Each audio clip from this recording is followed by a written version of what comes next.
Hi friends, இந்த அதலக்காய் வந்துட்டு seasonal காய். இது வந்து சுகர் பேஷண்ட் மட்டும்தான் சாப்பிட்ணுன்னு இல்லை, நம்ம எல்லாருமே சாப்பிட்லாம். ரொம்பவே டேஸ்ட்டாக இருக்கும். இந்த காய் கசக்கவே கசக்காது அப்படின்னு சொல்லி நான் பொய்லாம் சொல்ல மாட்டேன். இது புளிக்குழம்புலாம் செய்யும்போது எவ்வளோ மசால் போட்டு வச்சாலும் கண்டிப்பாக கசக்க தான் செய்யும். ஆனால் இந்த மாதிரி பொரியல் செஞ்சு பாருங்கள், கண்டிப்பாக கசக்கவே கசக்காது. ரொம்பவே டேஸ்ட்டாக இருக்கும்.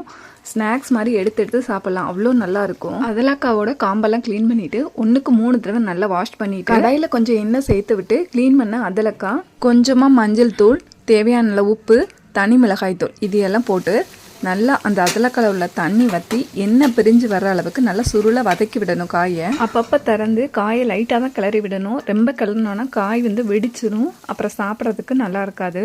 இந்த காயை வதக்கி விடும்போது உப்பும் தனி மிளகாய்த்தூளும் கொஞ்சம் சேர்த்து ஆட் பண்ணிக்கிட்டோன்னா அந்த காயோட கசப்பு தெரியாது. நல்லா கிறிஸ்பியாக சூப்பராக இருக்கும் சாப்பிட்றதுக்கு. சாம்பாருக்கும் இந்த அதலக்காய் பொரியலுக்கும் காம்பினேஷன் அட்டகாசமாக இருக்கும். ஒரு தடவை ட்ரை பண்ணி பாருங்கள் ஃப்ரெண்ட்ஸ்.